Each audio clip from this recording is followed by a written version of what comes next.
So அந்த business இமிக்ரேஷனில் வர்றது தான் H1s, L1s, O1s, அப்புறம் இந்த P3, அதாவது கல்ச்சுரல் வீசாஸ், அதுக்கப்புறம் outstanding visas. More and more பண்ணுறது வந்து H1B வீசாஸ். அதோட ரிலேட்டடாக இருக்கிற H4ஸாக இருக்கட்டும், B1, B2ஸாக இருக்கட்டும், அந்த மாதிரியான எல்லா வீசாஸுமே நம்ம சிகாகோலையோ இல்லை மற்ற ஆஃபீஸஸ்லையோ பண்ணிகிட்ருக்கோம். இப்போ இருக்கிறதும் அதோட ரிலேட்டடான ஒரு வீசாஸ். எந்த சமையலும் ருசி தேடும் ரகசியம் 20 ரூபாய். ஹாலிடேஸ்னாலே அது நம்ம GT Holidays தான். GT Holidays, South India's #1 travel brand.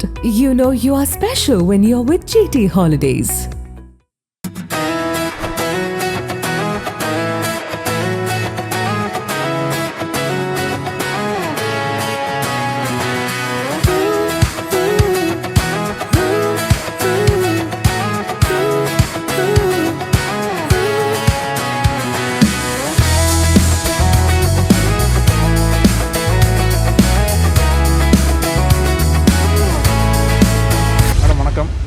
வணக்கம். எப்போவுமே எல்லாருமே என்ன அப்படின்னா இங்கே ஒரு தொழில் ஆரம்பித்து அமெரிக்காவுக்கோ இல்லை ஐரோப்பிய நாடுகளுக்கோ போகிறது தான் வழக்கமாக பார்த்துருக்கோம்.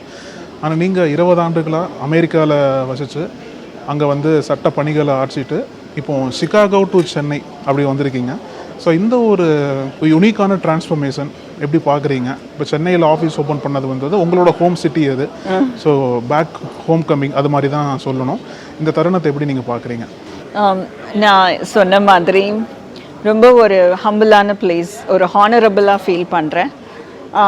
நான் என்னோடய ஜேர்னியை இந்த லாஸ்ட் 25 இயர்ஸை திரும்பி பார்க்கும்போது அங்கே போனோம். ஒரு யூஎஸ்க்கு வேறு ஏதோ ஒரு எத்தனையோ காரணங்கள் இருந்திருக்கலாம்.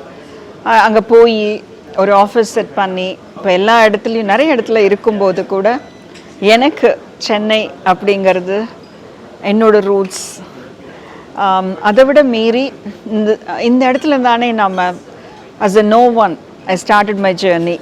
அப்போது இந்த ஐடென்டிட்டி இதையும் எத்தனை பேருக்கு இது ஒரு பிளேஸ் லைக் வந்து வாழ்க்கையில் என்ன நம்ம பண்ண போகிறோம் அப்படிங்கிறவங்களுக்கு கூட ஒரு ஹோப் கொடுக்குற ஒரு ஜேர்னியாக இருக்கணும், ஒரு நம்பிக்கை தர்ற மாதிரி ஒரு இடமா இருக்கணும். அந்த மாதிரி தான் நான் அதை பார்க்குறேன்.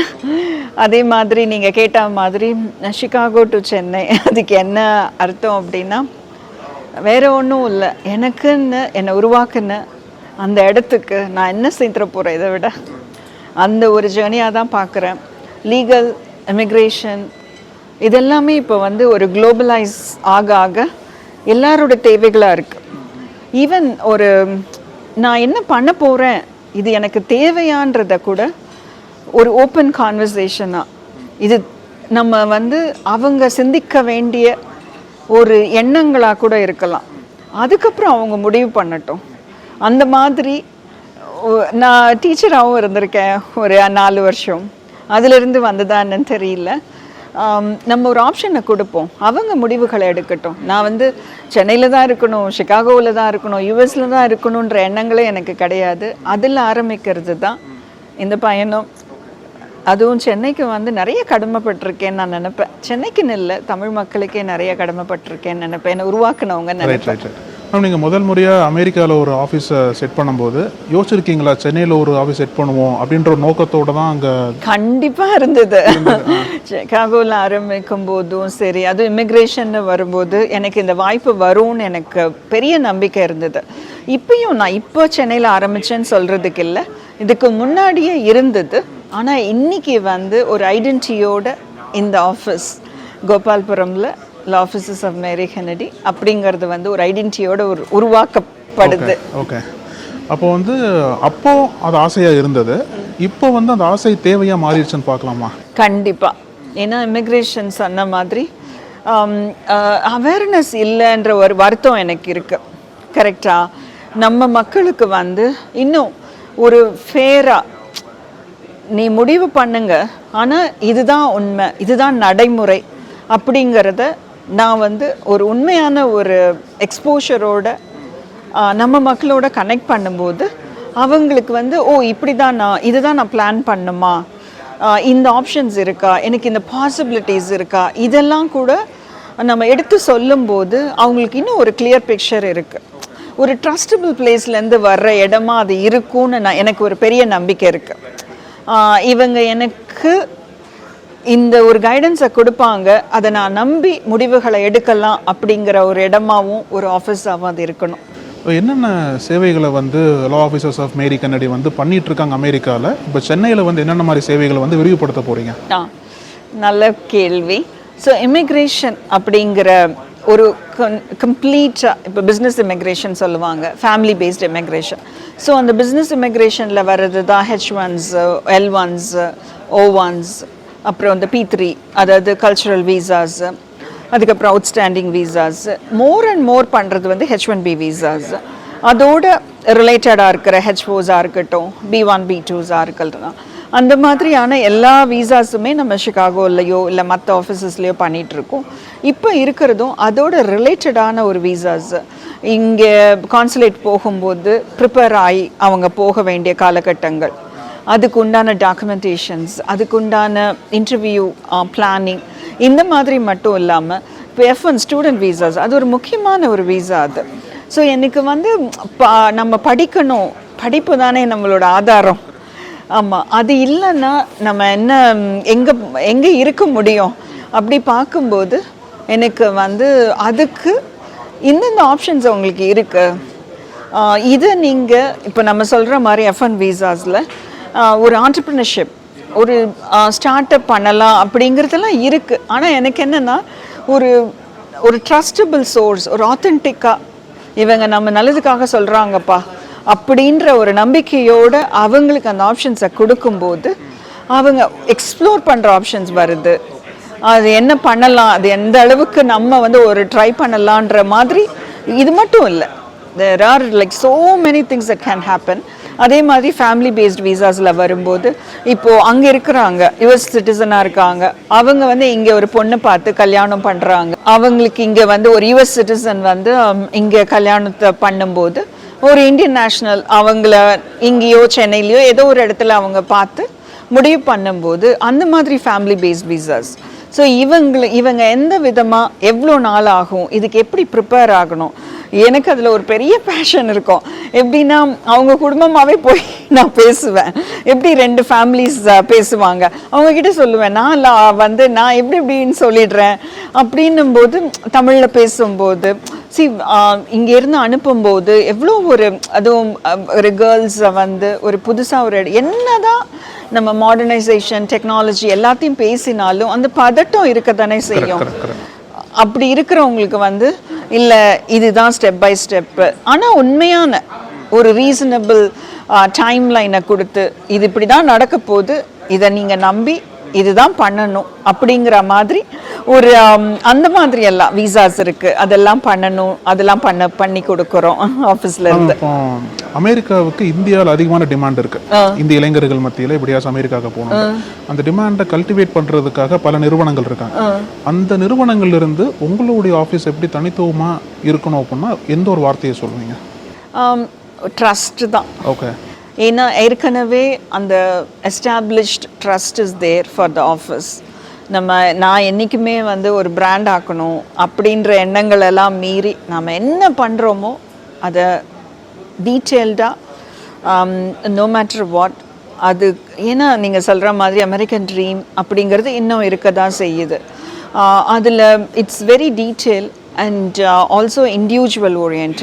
நம்ம ஜென்ரலைஸே பண்ண முடியாது. நீங்கள் அந்த அவேர்னஸோடையும் டியூ டிலிஜென்ஸோடையும் இருந்து அதை தெரிஞ்சுக்கிறதுக்கு ஒரு சோர்ஸாகவும் ஒரு ட்ரஸ்டபிள் பார்ட்னராகவும் உங்களோட இருக்க முடியும். இப்போ உங்களோட இந்த 20 ஆண்டு கால பயணத்தில் அமெரிக்காவுக்கு இந்தியர்கள் தேவை அதிகமாக இருந்தது, இந்தியர்களுக்கும் அமெரிக்கா மீது தேவை அதிகமாக இருந்தது. இப்போ வந்து எப்படி அதை பேலன்ஸ் பண்ணுறாங்க? இப்போ வந்து எங்கே தேவைகள் அதிகரிச்சிருக்கு? அமெரிக்காவில் இந்தியர்கள் வேணுமா, இந்தியர்களுக்கு அமெரிக்கா மீது மோகம் அதிகரிச்சிருக்குன்னு பார்க்கலாமா?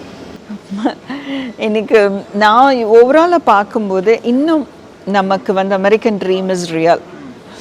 என்னதான் நீங்கள் வந்து முன்னாடி இருந்த காலகட்டங்கள் மாதிரி ஆன தேவைகளோ அந்த அளவுக்கு அதாவது காம்பன்சேஷன்ஸ் கூட இல்லை, அதை விட ஒரு அன்சர்டனிட்டி இருக்குது அப்படிங்கிற எல்லாத்தையும் மீறி இப்போவும் ஒரு ஆப்ஷன் கிடச்சிது, ஒரு சாய்ஸ் இருந்ததுன்னா வந்து பார்க்கணும், ஒரு எக்ஸ்பீரியன்ஸ் பண்ணணும்னு நினைக்கிறாங்க. ஏன்னா ஒரு different kind of a culture and an experience of work கல்ச்சராக இருக்கலாம், இல்லை பிள்ளைங்களோட அகாடமிக்ஸாக இருக்கலாம், இது எல்லாத்தையும் எக்ஸ்பீரியன்ஸ் பண்ணணும்னு நினைக்கிற இடமுமா இருக்குது இப்போவும். ஆனால் அதை மீறி அமெரிக்காவில் வந்து அந்த limitations at become more and more. அது ரொம்ப ரீசண்டாக நிறைய இடத்துல அன்சர்டனிட்டி, அந்த லிமிட்டேஷன்ஸ் எல்லாம் பார்க்கும்போது எனக்குமே அந்த ஒரு பதட்டம் இருக்குது, அதுக்கு நம்ம ப்ரிப்பேர் ஆகலையோன்ற வருத்தம் இருக்குது. இதெல்லாம் தெரிஞ்சு ஆல் தட் மேட்டர்ஸ் இஸ் நான் இந்த ஒரு நோக்கத்துக்காக வரேன், திஸ் இஸ் மை அப்ஜெக்டிவ், இதை நான் பண்ணுறதுக்காக வரேன், படிக்கிற வந்தேன்னா இது என்னோட முடிச்சு அடுத்த ஆப்ஷன்ஸ் எனக்கு இருக்குது. நான் சென்னைக்கு வந்தாலோ இல்லை திரும்பவும் இந்தியாவுக்கு வர்றதோ எனக்கு அந்த ஒரு காலகட்டத்துக்கு அப்புறம் இங்கே வந்தாலுமே அதுவுமே ஒரு எக்ஸ்பீரியன்ஸ் ஆஃப் எஜுகேஷன் லைஃப், அவ்வளோதான். ஸோ அதுலேயுமே நம்ம ரொம்பவே நம்ம சென்னையோ இல்லை இந்தியாவோ எனக்கு இன்னுமே ஒரு இன்ஸ்பைரிங் பிளேஸ் தான். ஓகே மேம், இப்போ நீங்கள் சொன்னது போல் அன்சர்டனிட்டி அதிகமாக இருக்குது, நிச்சயமற்ற தன்மை. அமெரிக்காவுக்கு இன்றைக்கி ஒருத்தர் போகிறார் அப்படின்னா எப்போ சட்டங்கள் மாறுமோ, ஏன்னா ட்ரம்ப்போட ஆட்சியில் தினம்தோறும் மாற்றங்களை பார்த்துட்ருக்கோம். அதுவும் குறிப்பாக இமிக்ரெண்ட்ஸை நோக்கி தான் அவங்க பல சட்டங்களை மாற்றிட்டு இருக்காங்க. இப்போ இந்த மாதிரி ஒரு நிச்சயமற்ற தன்மை அதிகமாக இருக்கிற சூழலில் உங்களுடைய அலுவலகம் சென்னைக்கு வந்திருக்கு அப்படின்னா இதில் இருக்கக்கூடிய சவால்களை எப்படி பார்க்குறீங்க? என்னென்ன மாதிரி பாசிபிலிட்டிஸை உங்களோட அலுவலகம் இங்கே ஏற்படுத்தி கொடுக்கணும்னு எடுத்துக்கலாம் நம்ம? எனக்கு எப்போவுமே சட்டத்து மேலே ஒரு பெரிய நம்பிக்கை, ஜஸ்டிஸ் மேலே ஒரு நம்பிக்கை உண்டு. இப்போவும் நான் சொல்கிறேன், compliance, following the process, system, இது எல்லாம் நமக்கு சாய்ஸ் இல்லை. சில நேரங்களில் நம்ம சாதாரணமாக பண்ணுற காரியங்கள் கூட நம்மளோட ஸ்டேவையோ இல்லை திரும்பி வர முடியாத ஒரு சூழ்நிலைக்கோ கொண்டு போகும்போது நம்ம எவ்வளோ தூரம் பொறுப்புகளை எடுத்து இங்கே இருந்து போகிறோம், ஒரு லோன் எடுத்துகிட்டு போகிறோம், திரும்ப வரும்போது அதை திரும்பி கொடுத்து அடைச்சி அதை வாழ்க்கையை நம்ம மேம்படுத்த தானே போகிறோம் இன்னொரு இடத்துக்கு. அப்போது அந்த பொறுப்புகள், அந்த கம்ப்ளைன்சஸ் அப்பார்ட் ஃப்ரம் இப்போ கரண்ட் அட்மினிஸ்ட்ரேஷனாக இருக்கலாம், I totally agree, it's not favourable for the immigrants, அதுதான் ரியாலிட்டி. ஆனால் அதையும் மீறி இன்னுமே H1Bயோ இல்லை F1லேயோ L1லேயோ வர்றவங்க வந்துக்கிட்டே தான் இருக்காங்க. வர்றவங்க எல்லாருக்கும் சொல்ல வேண்டிய, நான் திரும்ப சொல்லுவேன், ரொம்ப ரெஸ்பான்சிபிளாக உங்களோட வாழ்க்கை முறையை அமைச்சுக்கோங்க. கெரியரை ரொம்பவே அதை நீங்கள் career options are all not choices, opportunities have to be created. நீங்கள் இதில் ரொம்ப ஸ்ட்ராங்காக இருக்கிறதுக்கு இது ஒரு for you an opportunity has been given to you. இங்கே வரும்போது அதிலிருந்து நான் திரும்ப F1 ஸ்டூடெண்ட்ஸ் எல்லாம் ஏதாவது ஒரு காரணத்துக்காக திரும்பி வரும்போது சொல்லுவேன், நீங்கள் ஒரு பெரிய நோக்கத்தோடு போங்க, 5 வருஷம் இங்கேருந்து கொண்டு போன எக்ஸ்பீரியன்ஸோட establish yourself, prove that you can do much better in your home country. இந்த ஒரு எண்ணத்தோடு போங்க.